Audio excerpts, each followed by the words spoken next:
एक सबसे ज़रूरी बात मिराई का रिव्यू शुरू करने से पहले मैं आपसे कह रहा हूँ कि मिराई का आप देखने जाएं और जब पिक्चर का एंड क्रेडिट शुरू होता है तो उठ के जाना नहीं।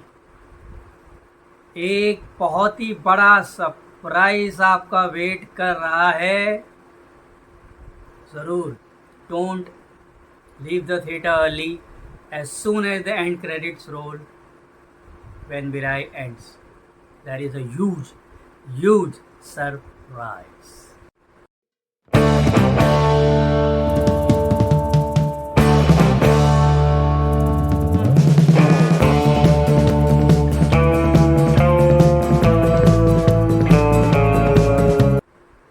तेज सज्जा की हनुमान देखी थी, कैसी लगी थी? तो दोस्तों अपना दिल थाम के बैठिए, मैं बताने जा रहा हूँ मिराई के बारे में, जो कि आज थिएटर में रिलीज़ हुई है और 8 लैंग्वेजेस में ये फिल्म रिलीज़ हुई है। मैंने इसका हिंदी वर्जन कल देखा। क्यों मैंने कहा कि दिल थाम के बैठिए, क्यों ये 8 लैंग्वेजेस में रिलीज़ हो रही है और मिराई आखिर है क्या, इस सब के बारे में बात करेंगे हमारे सिने ब्लूज़ के मिराई के हिंदी वर्जन के रिव्यू में। नमस्ते, हेलो, आदाब, सत श्री अकाल। मैं आपका अपना विशाल वर्मा और सिने ब्लूज़ के मिराई के रिव्यू में आप सबका हार्दिक स्वागत है। मिराई दोस्तों ये कोई जापानीज़ का स्पोर्ट या ऐसा कुछ नहीं है। मिराई क्या है ये जानने के लिए पूरा वीडियो देखिएगा और हमें सपोर्ट करिएगा। चैनल आपने अभी तक हमारा चैनल फॉलो नहीं किया है तो फॉलो करिए।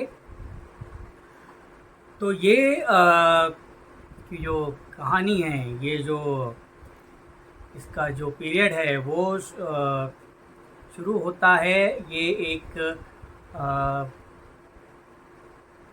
Fantasy, science fiction, action, mythology, history, religion, सब चीज़ को मिलाकर जैसा हनुमान ने हम लोग ने देखा था, तो उससे भी कॉन्सेप्ट वाइज उससे भी बड़ा, उससे भी ह्यूज, उससे भी यूनिवर्सल इसके अंदर लेकर आए हैं।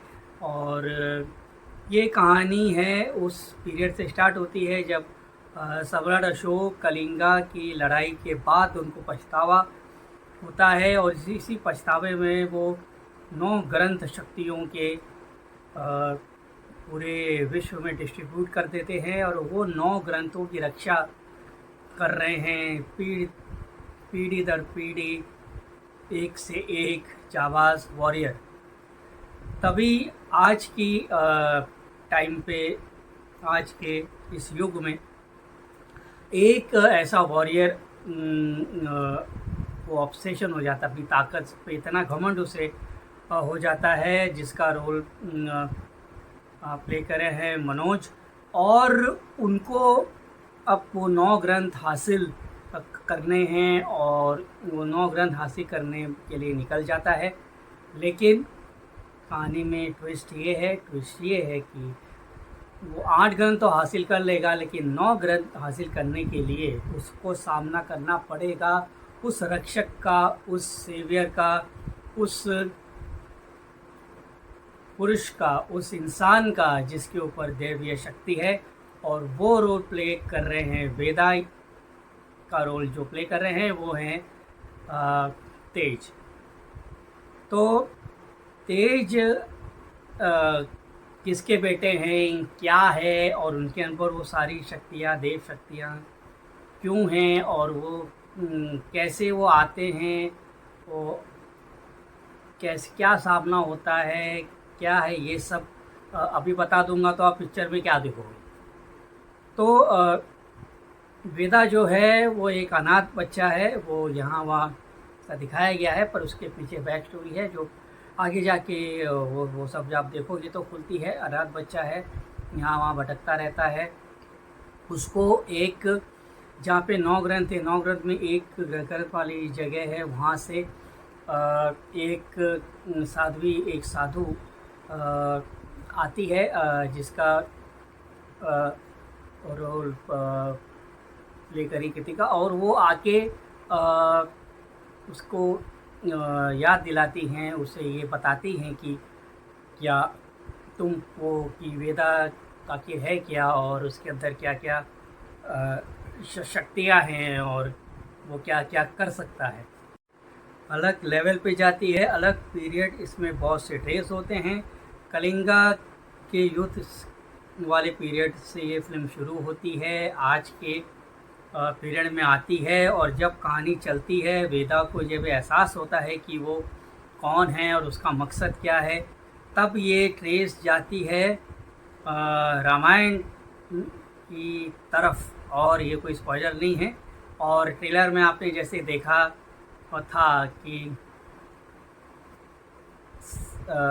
वो गरुड़ जो उसको जो आपने देखा था, वो जो है उसके अंदर सतपति, जो फिर वो कैसे आता है, उसका क्या मकसद है, रामायण और हनुमान, श्री राम, इन सब का इसके अंदर क्या लेना देना है, इसके लिए आपको फ़िल्म देखनी पड़ेगी।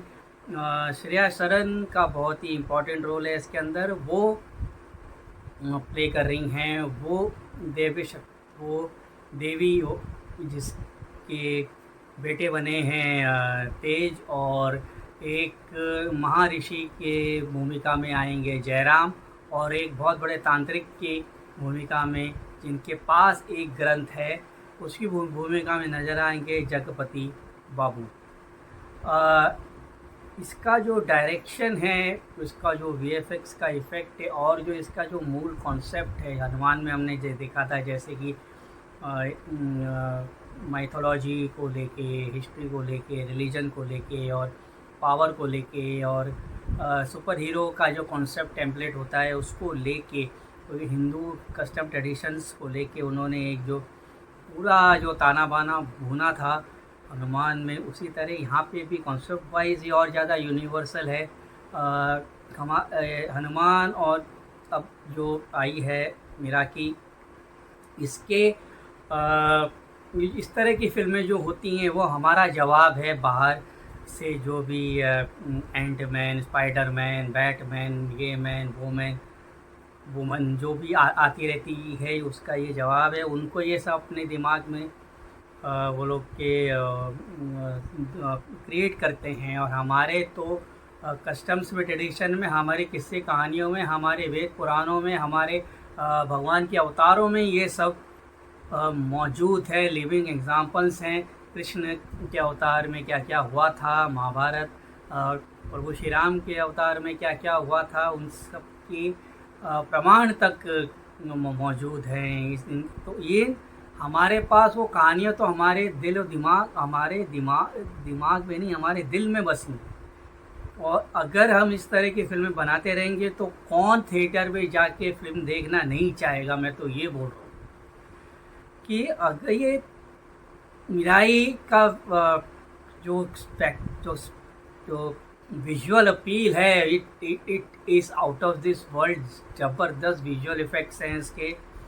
कई जगह थोड़े से टैकी हो जाते हैं, एक्शन इसका ज़ोरदार है, इसका विजुअल्स कमाल के, इसके विजुअल्स है कमाल का, इसका एक्शन है बहुत ही बढ़िया, इसकी स्टोरी है पूरी बांध कर रखती है स्टार्ट से लेके फिनिश तक। आपको लगता है कि अब कुछ होगा, एक के बाद एक सरप्राइजेस इसके अंदर आते हैं जो आपको माइथोलॉजी से लेके पूरा कहानियों से लेके आपको जोड़ते हैं, हमारे हिंदुइज़्म के कस्टम ट्रेडिशन से हमको जोड़ते हैं। तो और क्या चाहिए। और साथ ही साथ तेज का ज़बरदस्त अभिनय, मनोज मंचू जो बने हैं विलन, उनका भी काम ज़बरदस्त है। श्रेया शरण ने बहुत अच्छा काम किया है। Jagapathi Bapu is very good, Jayaram is fabulous, और इसमें मतलब everything is at its place, बस सब कुछ है इसके अंदर। ग्रैंडियोसिटी है इसके अंदर, एक बड़ा एक्स्ट्रावेगेंजा बिग सीन एक्सपीरियंस है, सब कुछ है, एक सीख भी है, everything is there. It's all wholesome family entertainer जय। उसके अंदर आपको अपने हिंदुइज़्म से भी जो जोड़ेगा, तो फिर मैं इसको देता हूँ 4 स्टार। और जाइए एक्सपीरियंस करिए, ऐसा ग्रैंडियोसिटी होना चाहिए, बस यही प्रॉब्लम है कि हम जब बॉलीवुड बनाने जाता है तो ब्रह्मास्त्र जैसा अभी वर्ड मुझे यूज़ नहीं करना है, तो वो वैसा बनाता है। और जब और इंडस्ट्री की और लैंग्वेजेस के लोग अगर हैंड ट्राई करते हैं तो उनके हाथ से हनुमान, बाहुबली, मिराई जैसी चीज़ें बाहर निकलती हैं। तो that's the difference, that's the reason people बात करते हैं कि वहाँ साउथ का जो सिनेमा है बेटर है। चलो इस डिबेट में बाद में पढ़ते हैं। मिराई देखिए, और अगर आप इस तरह का एक्स्ट्रावेगेंजा, इस तरह की